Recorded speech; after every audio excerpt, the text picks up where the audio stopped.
Hello, everyone. We're going to be coming back from our break right away. Really excited to have everyone with our session today. Thank you again for those who joined us yesterday. It's really important that you're here, and we'll be asking for feedback with a post AGM survey. So we're going to be going into farm safety. That's going to be our next discussion, and that's presented by WorkSafe Manitoba. So thank you very much for that sponsorship and hosting this. Morag is actually going to be the one who's the facilitator for today's discussion. Morag Margerson is a consultant here with CAP. She is our farm safety consultant. So I'm just going to go through an introduction of Morag. She's very passionate about farm safety. She's made me passionate about farm safety. So couldn't be happier than having Morag host us today. So Morag has over 25 years of experience as a health and safety professional, with at least 20 years of that specializing in farm safety. And if any of those who are on the call today or who will be watching this video later who have met Morag and she's come to your farm, I'm sure you can agree that that passion runs really deep.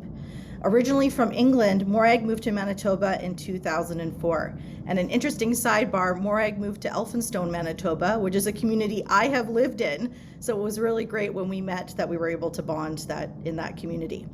She joined CAP as a farm safety consultant, as I had mentioned, in 2016. In addition to her career in safety, Morag has also owned and operated her own farms, both in the UK and here in Manitoba. While helping farmers implement their own safety systems, this hands-on farming experience enables Morag to understand the challenges of compliance with some safety legislation and best practices versus the day-to-day working on the farm. And she uses her ability to see things from both sides of the fence to help farmers with practical solutions and plans to meet their responsibilities, reduce incidences, and have safe farms. Thank you, Morag, for working with us at CAP. It's such a pleasure to continue working with you and for you hosting this really great session for today. Thank you, Brenna. Yeah, very happy to.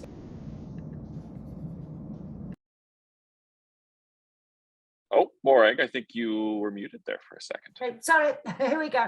So yeah, farm safety is a priority focus for Keystone agricultural producers.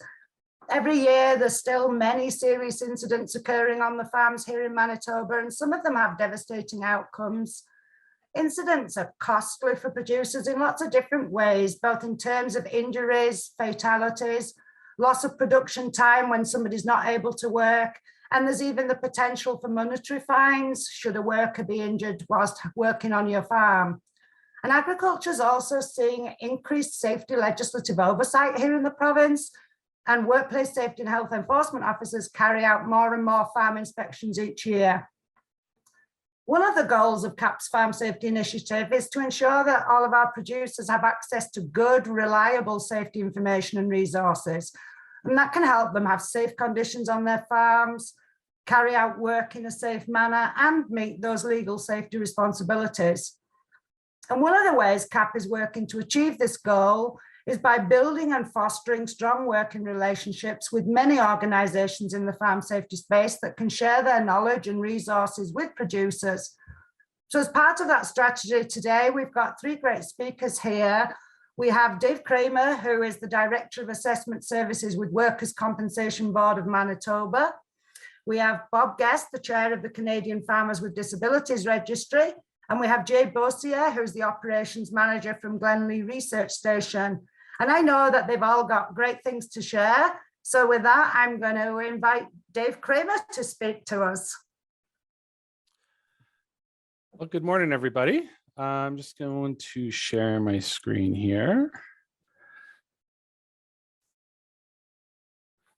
I really appreciate the opportunity to join the CAP's AGM and to talk to you about WCB coverage and participate on the panel for farm safety. So before I dive right into WCB coverage, I wanted to talk about who Workers' Compensation Board is. Sometimes there can be some confusion out in the general public about who exactly workers' compensation is and who funds us. So we're technically not a government organization, and we're not a crown corporation.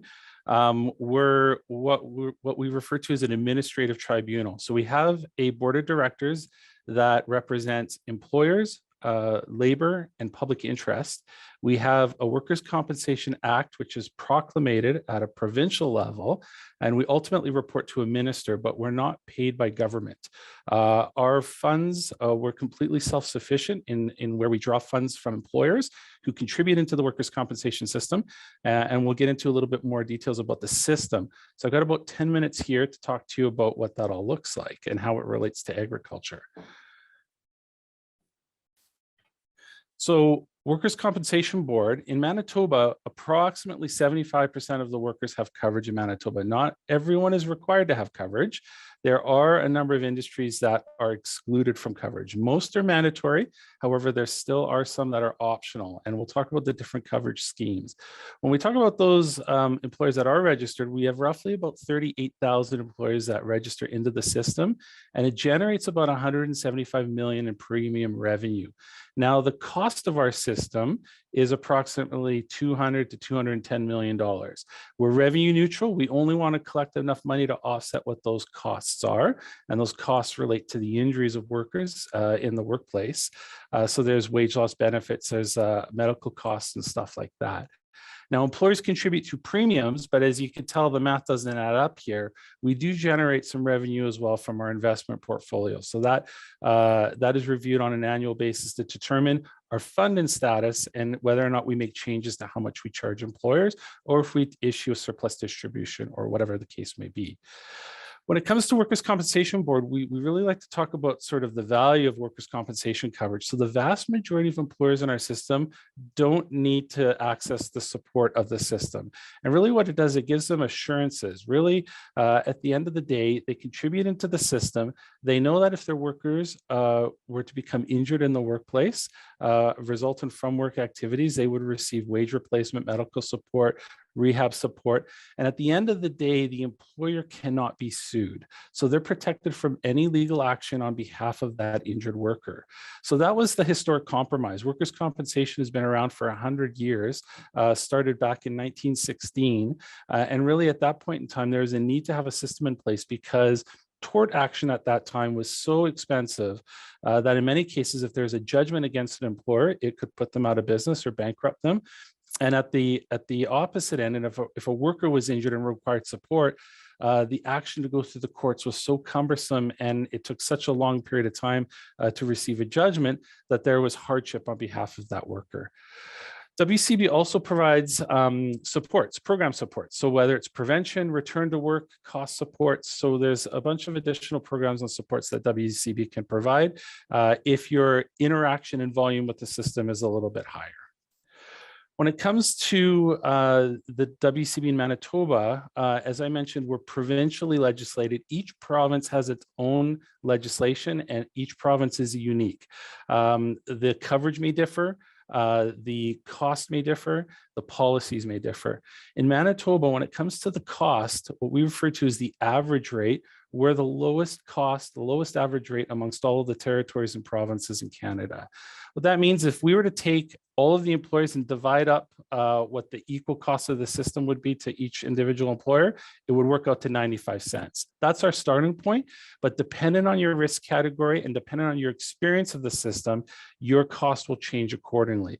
So if you're in a higher risk, if you're in an office, that is less risk. If you're in a farm, that's a bit higher risk. So the risk associated with the industry gets categorized and the rates are adjusted accordingly. We'll talk a little bit about that in a moment. But first, let's chat about whether or not your business needs coverage. So in Manitoba, if you employ workers, you need to have WCB coverage unless that industry is excluded in our regulation. There's 44 different exclusions, and there is an impact of farming, and I'll talk about that in a moment. The excluded regulation, those 44 different industries, will have stuff such as banks, teachers, farm family members are some of the examples. But the vast majority of industries are covered for workers' compensation. So if you employ workers, you're required to have coverage. The different types of coverage, one is mandatory. If you're in a mandatory industry and you employ workers, you have to take out WCB coverage. If you own a business, whether that's an agribusiness or a farm or any other business, if you're a sole proprietor or if you're in a partnership and you're an owner of that business, you don't have to have coverage. You can take out optional coverage if you wish. The minimum coverage amount is roughly $27,000. And as of this year, we've capped the maximum at $150,000. Now, for farms, we have optional coverage for family members. So this is part of the excluded regulation that I was talking about earlier. If you have family members that participate in farming activities, you can purchase optional coverage for them. So that's available to a spouse, a common law partner of the farmer, child parent, brother, grandparent. There's a laundry list here of different categories that fit within optional coverage for family members. Now, the key is if you want to take out optional coverage for your family members, you have to take out coverage for all of your family members. You may not like one of your family members, and unfortunately, if you want to take the coverage, you have to take it out for everyone. It's all or nothing as it relates to coverage. If you do elect to take out coverage with the Workers' Compensation Board, really what happens is you register your business. So we would look at your business and we would classify your business based on your business activities. We have a number of different classifications. There's crop production, there's hog and poultry farming, there's a number of ones, and we would categorize you based on those business activities. We would assign you the base rate on that classification, and we would hold you at that rate for 3 years. And then at that point in time, we would look at what your experience is, and we would adjust your rate up or down depending on your experience. If you don't use a system, or if you're under the average for businesses within your classification, you would likely see a rate decrease. And conversely, if you've got a lot of injuries, a lot of cost to the system, we would increase your risk and your rate accordingly. When you register, you provide an estimate for the year. That estimate is the payroll that you expect to pay your workers or your family members. And that payroll equates to what your premium will be. So if you have more payroll and more coverage, you would pay a higher premium accordingly. And it would be based on your rate times the premium, or your rate times your payroll divided by 100. And that's what your premium would work out to. As I mentioned, optional coverage applies to all your workers. You can also cover volunteers as well. So for volunteers, they're typically not paid. So what we do is we just look at a head count for volunteers, and it's a flat $25 for the year for coverage for a volunteer. Every February, you need to report your payroll for the previous year and give us an estimate of when your current year is, and that equates to what that billing cycle would be at that point. So this might be a little bit of a tough slide to read, but basically these are just some of the different classifications that you might see, and just an indication of what some of these base rates are. So if you went into farming and crop production, if that's the business and you were looking to take coverage out, or if you should have coverage, the base rate is $1.96. So if you have perhaps just a quick example, 3 workers that provide assistance, $100,000 in the payroll, your premium for the year would be $1,900. Hog and poultry farming is $1.23 as a base rate. So once again, $100,000, 2-3 individuals, perhaps on the payroll, you would have roughly a premium of $1,200.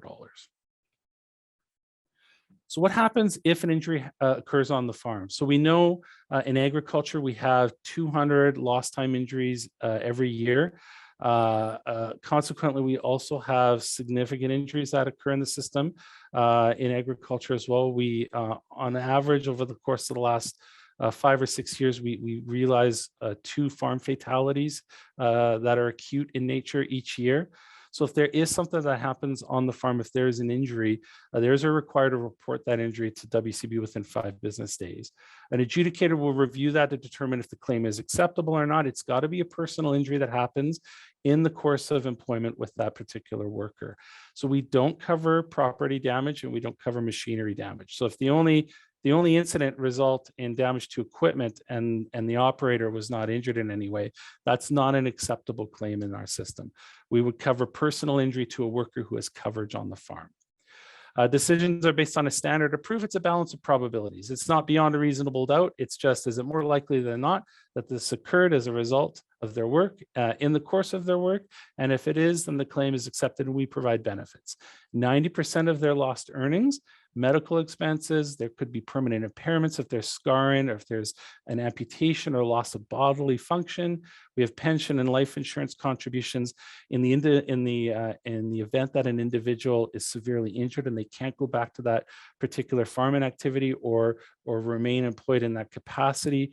We would provide additional support to retrain or to find alternate employment for that individual. And in the event of fatalities, there's spousal support and there's pensions for dependents and additional expenses as a result of that.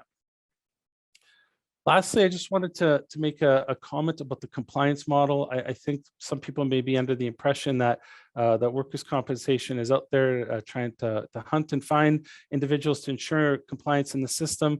We know that there are probably a lot of firms that employ workers, albeit on a seasonal basis, and many times that probably don't have or are not registered with our system, that probably should be. And really, our message here today is to talk about support, and we hope that individuals comply with the system. If you do employ workers, you're required to protect them. You're required to take out workers' compensation coverage. So we want to ensure businesses are doing the right thing. We educate first and foremost to try and prevent abuse of the system. When individuals try and support the system and try and engage but are struggling or need additional support, we are definitely there to do that. So we've got lots of individuals to support the registration process, to provide analysis on claims, on costs. We've got additional support for prevention of return to work services.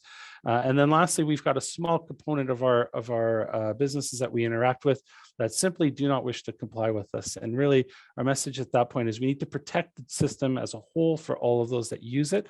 And really, at that point, we use the policies, we use penalties, we use the law to help to protect that. So really, we hope that this has provided you some additional information, some thought.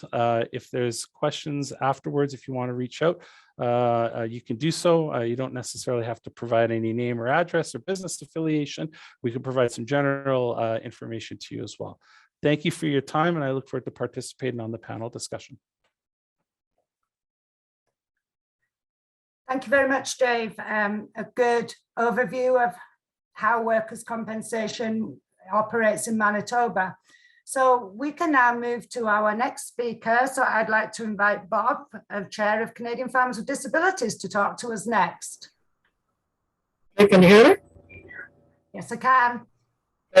I'm just the Chair of Canadian Disabled Farmers, which I'll give you a bit of an overview of what disabled farmers do, and then what our history is, and then I'll go into what's been happening with them now.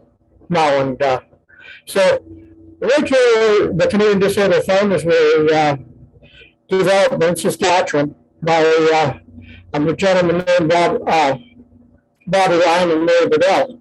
They saw a need to have owners that had a major disability that wanted to continue on farming and needed a way to communicate and get the information to other disabled farmers. So what happened was that they got together and went around, developed the Saskatchewan Disability. Bob, sorry to interject. We're having your speaker, it's really hard to understand because I think your microphone. So maybe just try talking a little bit quieter and maybe we'll see if that helps with your microphone being able to pick you up. I'll change microphones.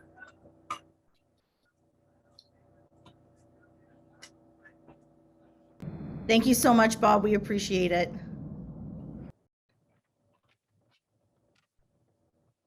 Better? Let's try it and we'll see how it goes. Is that better? Yes, that's perfect, Bob. Thank you so much. Okay.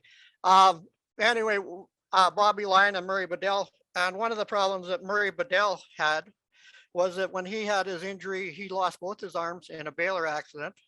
And they told him that he was going to have to quit farming, which he didn't really agree with. So consequently, they got together and started trying to get with other farmers that have been disabled and put together Saskatchewan Disabled Farmers, which eventually developed into the Canadian Disabled Farmers when they realized they needed a national organization. Meanwhile, while this Disabled Farmers of Saskatchewan was working on that, they had an executive by the name of Bobby Lyon, and he went around the country and developed a CD that basically showed different farms with disabilities and how they are adapting so they could continue farming, and they wanted to share this with other farmers that had been disabled or were disabled. And so they developed a CD that, and I'll just hold it up here, whatever, basically shows the different things that were developed at the time. And this was done in 2001. So it was fairly late thing. It's kind of outdated now, some of it, but it was what they had developed and that over the years so that they could continue farming. This CD and that was one of the things that was developed to just help disabled farmers. We also went further on with decided that when we needed the national organization, that we would the main thing with it was to go and do visitations to help farmers that were disabled, to go into the hospital and not as soon as we found out about them, to do a visitation so that they could see that other farmers with a similar disability would was quite able to go and farm. They a lot of the time it was the doctors and other physiotherapists said that they had to quit their farming and that and go find a different line of work. Whereas when they went in and visited with somebody that had already had that disability, they could see that it was possible for them to continue on with their farm and the life they wanted and be a contributing factor to their farming operation. So with that, they we've spent a lot of time learning and that and developing ways to do our visitations and go into the hospital. The sooner we could get in to talk to these people, we found was the best results. One of the things that we did find, and we were working in the mental health part of it for long before it became a big thing like it is now. We found that it was extremely important to include the family as well as just the person that had the injury. A lot of time the person with the injury was quite willing to get back to work and wanted to get back to work as soon as possible after the injury. But the part of the problem at the farming level was that the blame and the guilt and everything else that the people at the farm felt for the accident happening became as big a problem as the accident itself. So in 2008, we actually developed a peer counseling book at our AGM meeting to help our members to do the peer counseling and that when they went to do a visitation on the farm. And what we were trying to do then was match the farm family with a close farm family disability that has a similar disability. And we found that the wife would talk to the other wife and the kids would talk to one another, but a lot of time the kids just kept it in themselves, and it allowed them to get over it and do a little bit of the counseling and that. So we were still doing a lot of learning and that, and as it developed, but in about after that meeting, we the Growing Forward programs came in by the government. And all of our organizations were funded basically through the administration part was funded through other organizations like CASA did the funding for the national organization, Saskatchewan Abilities did it for the Saskatchewan organization, and so on. What happened was that with new Growing Forward programs, the funding was considered to be government funds. And so them government funds all of a sudden were not matchable. And so with non-matchable funds, it eventually dried up, and similar when them funds dried up, so did the CASA or funding and that being cut extremely under the Growing Forward. One of disabled farmers was one of the casualties, I guess, of the Growing Forward programs. Well, in about 4 years ago, I guess it was, a guy named Jonas Johnson actually called me and asked if I was still interested in working and trying to do something with Canadian disabled farmers. And I definitely said we were. So we'd been asked to go to the Standing Committee on Agriculture, and we'd been trying to get funding through Ag and Food Canada for a number of years, and it never seemed to come around. But we went to the Standing Committee on Agriculture and gave a presentation on it. And that presentation is on our website if anybody's interested in reading how it went. But we had a fairly good, successful presentation there. And they didn't know why it wasn't. So with that, all of a sudden, Ag and Food that same day actually got hold of us at our hotel and asked to meet with us and informed us that they were going to give us a grant to try to reorganize the Canadian disabled farmers. And that's where we came to, but it's a very narrow grant, and it's basically for trying to reorganize, and that we can't even use any money for meeting. One of the stipulations was that we had to raise a certain amount of money, which is about $28,000. We are about $10,000, $12,000 now presently, and we're in the middle of trying to raise the funding now. We have to March 31st of this year to do it. Otherwise, we'll probably lose the disabled farmers, which I think will be a real loss to agriculture, because with the way agriculture is and all the money being spent on farm safety, we're the only organization that does anything with the farmers after that catastrophic accident. There's no other organization that will help, that goes in and helps.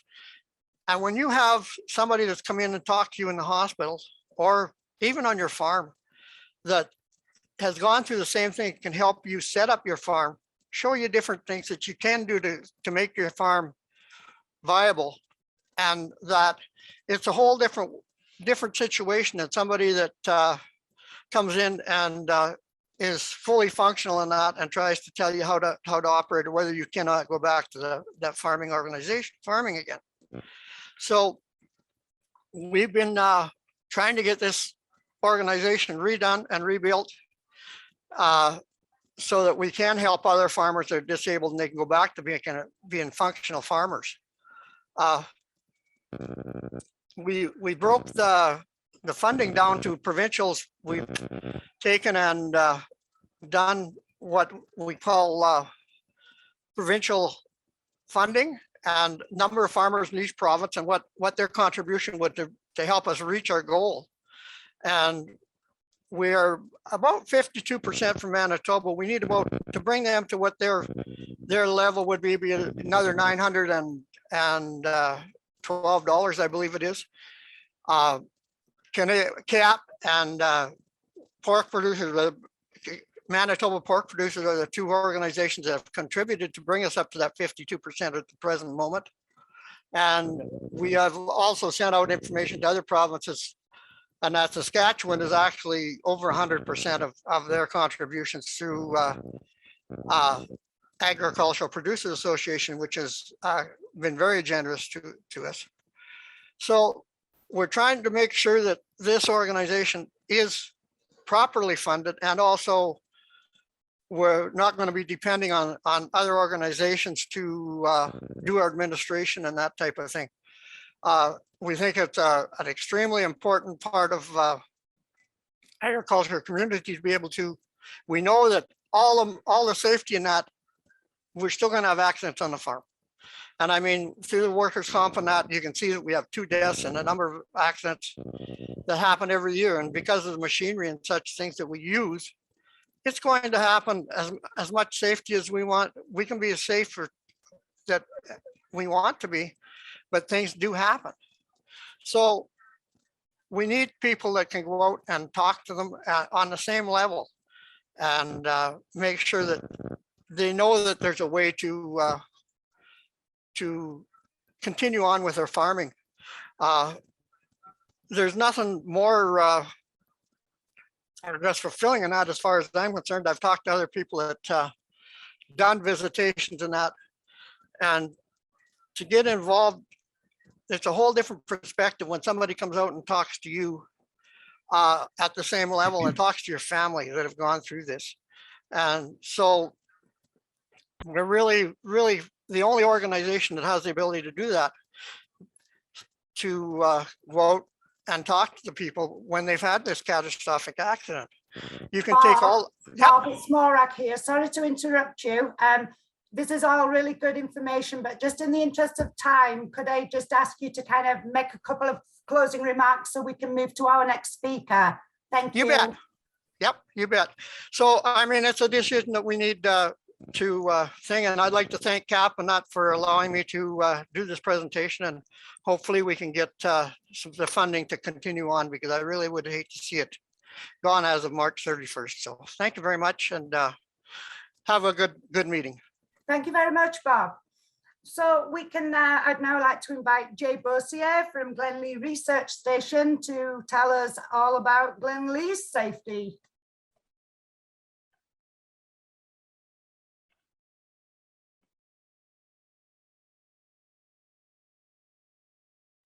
Thank you, Morag. Are you able to hear me okay? I'm just sharing my screen now.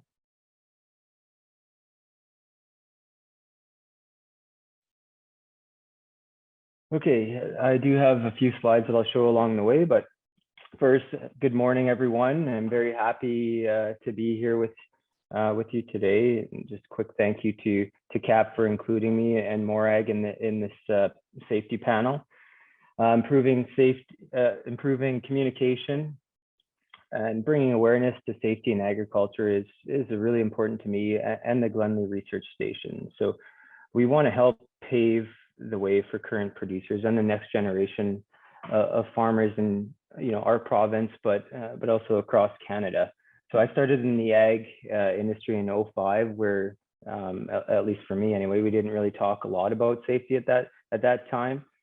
And since then, we've certainly seen a growth with regards to safety on farms, but there's still a lot of work left to do. We have a need to obviously reduce accidents in our industry, like you heard from Dave and Bob, 200 claims a year and 2 fatalities. I mean, we can certainly improve from that. And I think the way that we need to improve is by implementing more safety on our operations. We need to get safety programs injected into our farms. And I'm here today because the Glenlee Research Station has adopted this safety culture where we now just incorporate safety into our day-to-day task. It's just part of our jobs. It's not something additional that we're performing. So what I would like to tell you about today is basically our safety journey, the one that we're currently on, and how we got to where we are today. And the reason I want to tell you about this journey is two things in specific. One, to identify steps that we did make early on that are fairly simple to implement, that looking back, I can see that they made a big difference on the progress that we've seen and the culture that's been established at the Glenlee Research Station. And I hope, and the other reason is I hope I can motivate some of you or all of you to take action on your operations, and just know that you're not alone in this. It's there's no reason that any of us here have to reinvent the wheel. There's a lot that's already been established around farm safety. So safety, when we talk about safety, we talk about collaboration, we talk about connecting with people like Morag that can help, if there's already something out there that exists, she can help make that connection and share knowledge from one farm to the next. So there's 4 steps in particular that I wanted to go through today that are easy enough to implement. But the first thing I wanted to talk about and that you should do on your farm is bring in a fresh set of eyes to really look at your farm or operation through safety lens. So this should be somebody, an outsider, somebody that's not familiar with your operation, we all get really comfortable in our environment. So I think you'd be surprised into what gets pointed out throughout this this evaluation or visit. It'll help you address physical hazards that you have. I mean, it can be as simple as, you know, a ladder that's a little bit bent or should be removed from your operation or replaced, guards missing. It can identify gaps in mandatory safety records or documentation. So how are you training your employees and how is that documented? Incident investigation. So if there was an incident on your operation, how is it handled or recorded? So that fresh set of eyes at the Glenley Research Station is really what kick-started safety for us. So here's just a quick overview of our operation. This is just looking at the infrastructure. So we have a machine shop, poultry, beef, dairy, feed mill, swine. So there's a lot of moving parts within these operations. We have 13 full-time staff, 2 casuals, 8 students, you know, countless research teams moving in and out depending on the project. We also have public spaces, so the Farm and Food Discovery Center and the Dairy Farmers of Manitoba Discovery and Learning Complex, which pre-COVID had, you know, 8,000 visitors from the public annually.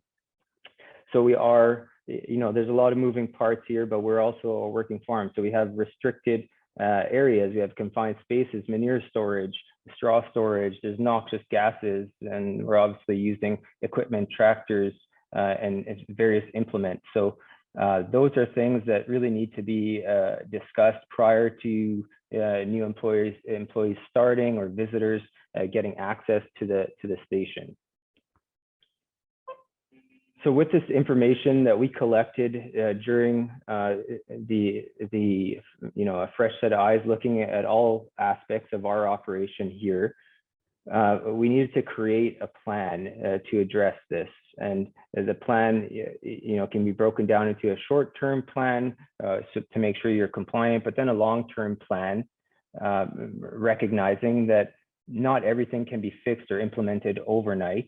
You need to find a way to, this plan is to be able to inject safety into your day-to-day routine, into, you know, everyday tasks that you're doing on your operation while getting buy-in from the other members of your operation. We don't have enough time today to really jump into details about the plan, so I'm going to stick to the 4 points that I want to bring up that are, I think, fairly simple for you to implement on your farm. So one thing is safety boards. So this was kind of our first step. So safety boards, just an area. It can be very simple, cork board, like we have here with printed off documents. So things that you can include policies for that unit or for that area. In particular, we typically post working alone policies, or you know, a safety policy where staff need to know that they need to wear high vis gear or CSA approved footwear. How to direct emergency services to your exact location. So that's something to include, a facility map with emergency exits, fire extinguishers, that sort of thing, emergency numbers. So staff don't really have to, new staff don't have to memorize this type of information. They just need to know where the safety board is in that particular unit. And we have one in each of our units.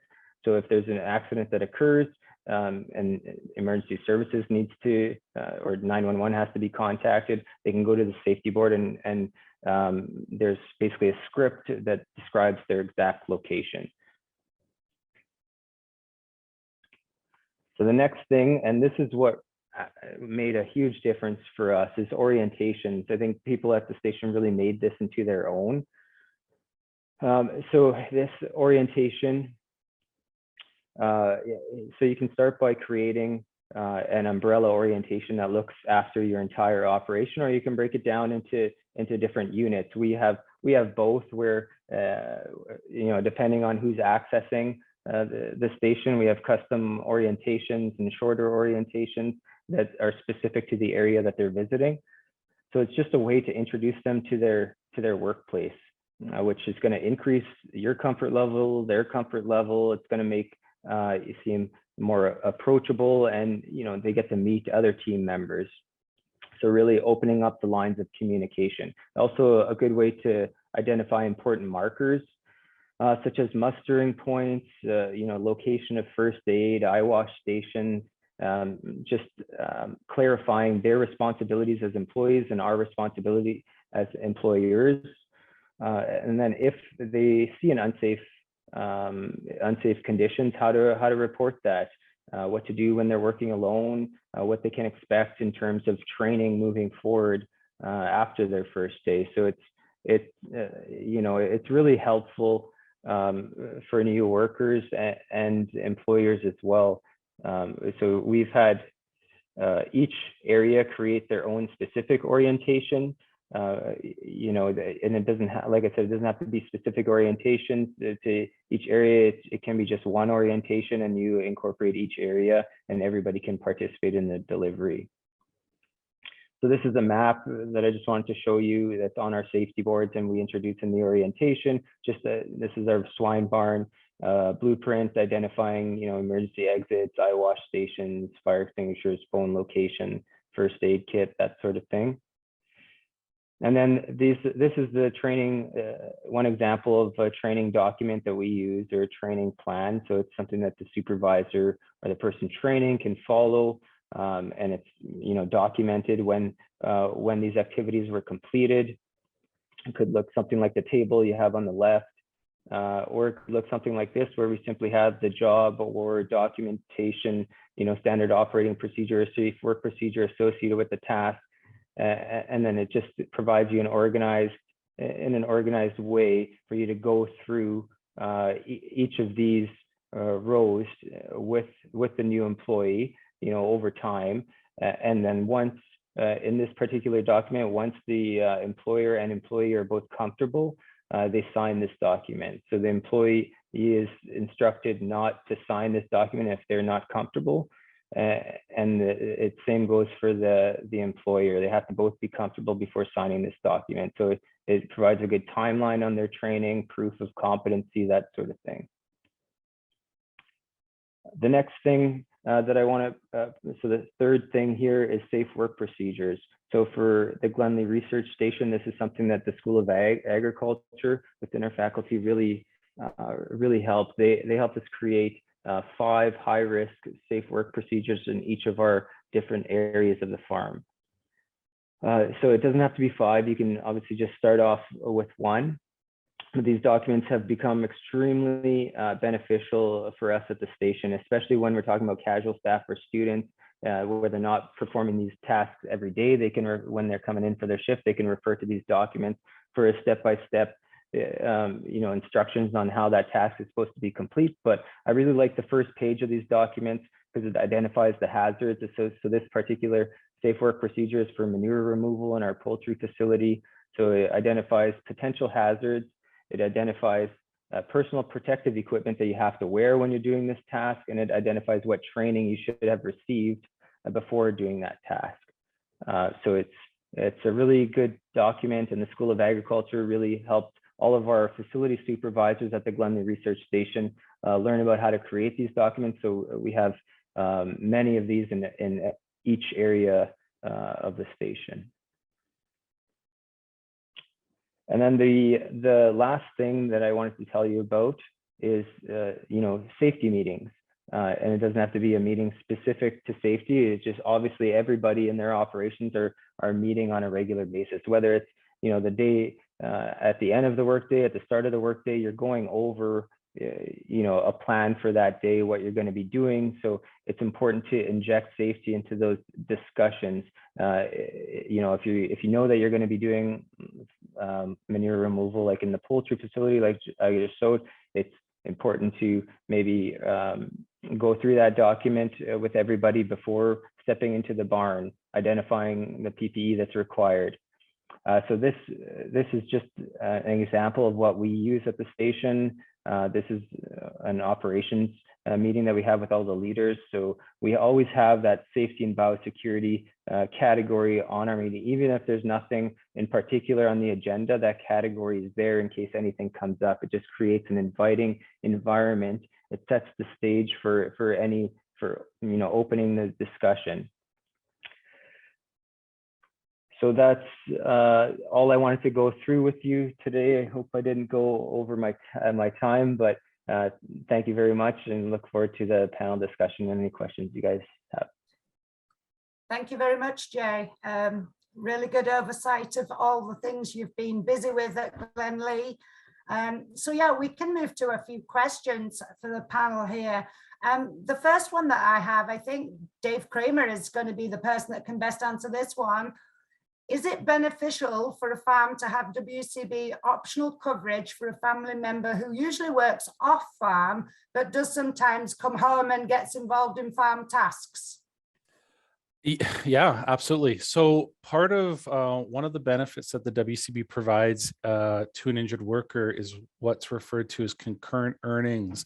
So we will also, if an individual is experiencing a loss of earning capacity related to the employment that they are injured in, but also had a second job or some other earnings as well, we would look at that total loss and compensate that individual accordingly.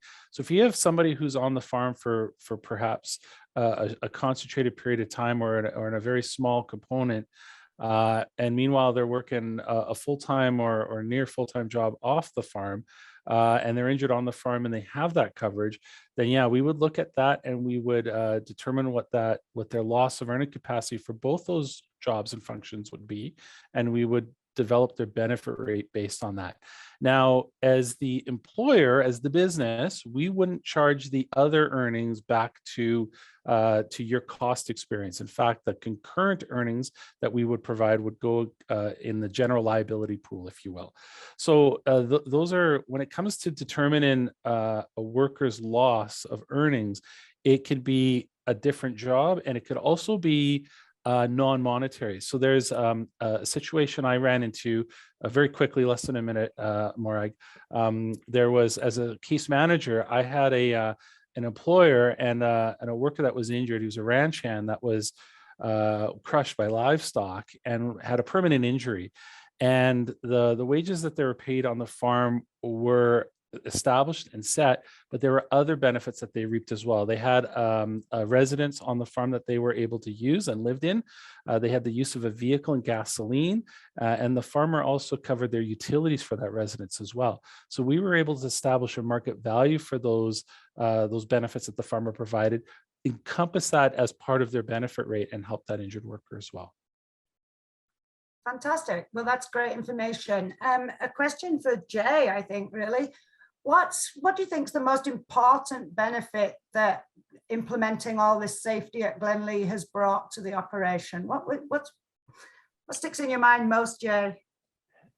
I guess it's hard to pinpoint one thing in particular.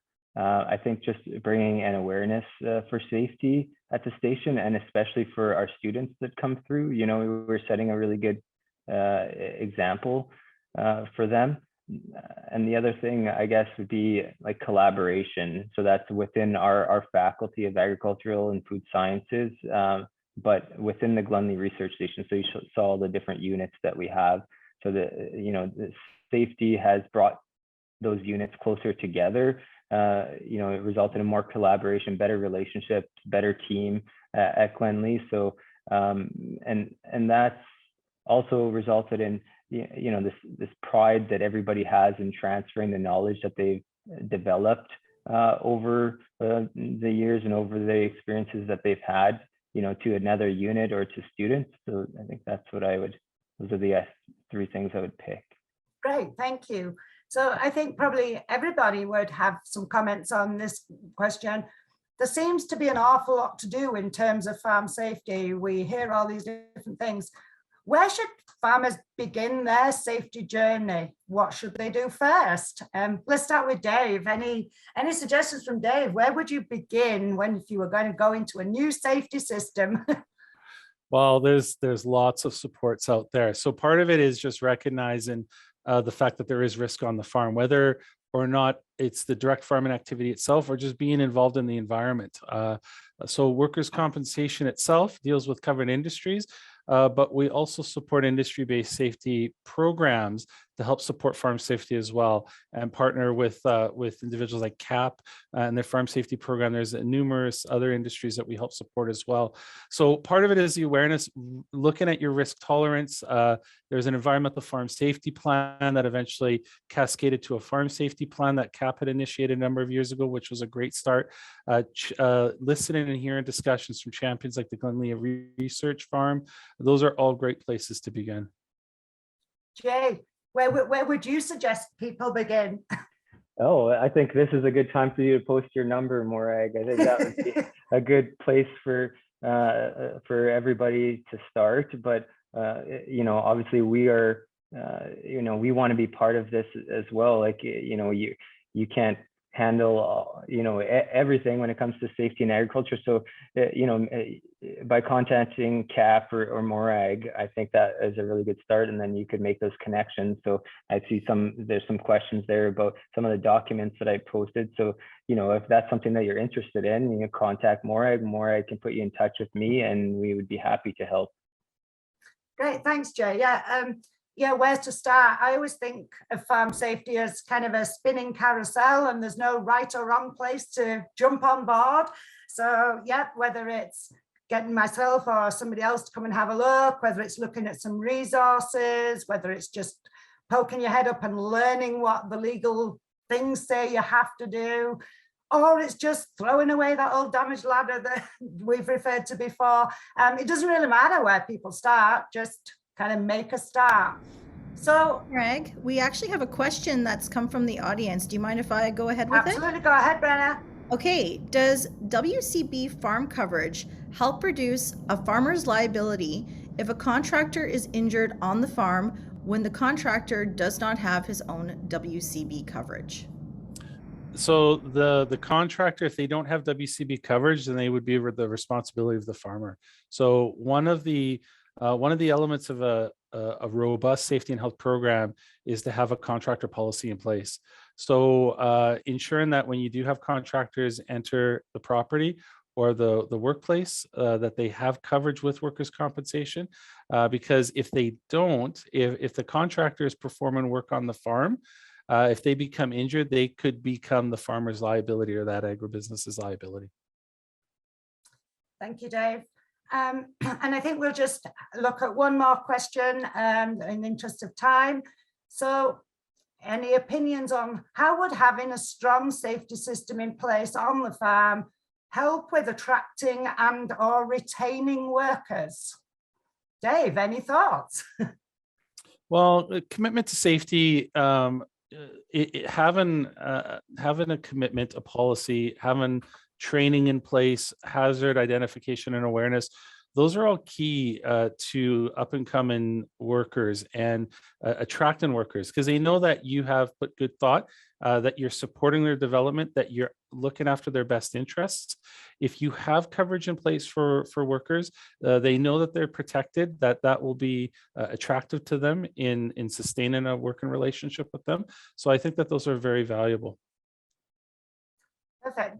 Jay, any thoughts? You know, I don't really have a lot more to add to that. I think that, yeah, it's, you know, now safety is becoming a conversation throughout many different industries. So for the same reason that people are looking for benefits with the position, they're also making sure that, you know, their interest or their safety is being considered. So, you know, having a safety program in place makes that very clear for everybody to see. And I think, you know, any candidates or would certainly appreciate that. Perfect. Thank you, Jay. Well, I know we're getting close to the end of time available. I'm sure we could have asked and talked about questions all day, but we cannot do that. So I'd like to thank all three of our presenters, Dave, Bob, and Jay. Thank you very much for all the great information and participation. I'd also like to thank Safe Work Manitoba for sponsoring this panel session of the AGM, and our corporate sponsor, Farm Credit Canada. And with that, I'll hand it back to Brenna. Thank you so much, Morag, and thank you so much for the speakers. I know Bob ended up getting kicked off because he had a wind disruption that stopped his internet, the joys of living in rural Manitoba, but did want to post the website, wethrive.info. That's for the Canadian Farmers with Disabilities Registry. I think we just really want to highlight the importance of that peer-to-peer relationship that goes on between producers, and wanted to just explain, while we just had a few seconds here, how we've really been in contact with this organization. It really came from farmers who were injured this past year, and not having a resource for them after they had had a physical injury and they didn't have any support for the mental component of it. So it's a really great organization. We're really thrilled to be working with them and to highlight the organization today and how to work together going forward. We are going to go into just a very, very short break. So we'll have about 6 minutes for a break, and then we'll come back to learn more about the Farmer Wellness Program. So thanks everyone for joining, and thanks again to our speakers.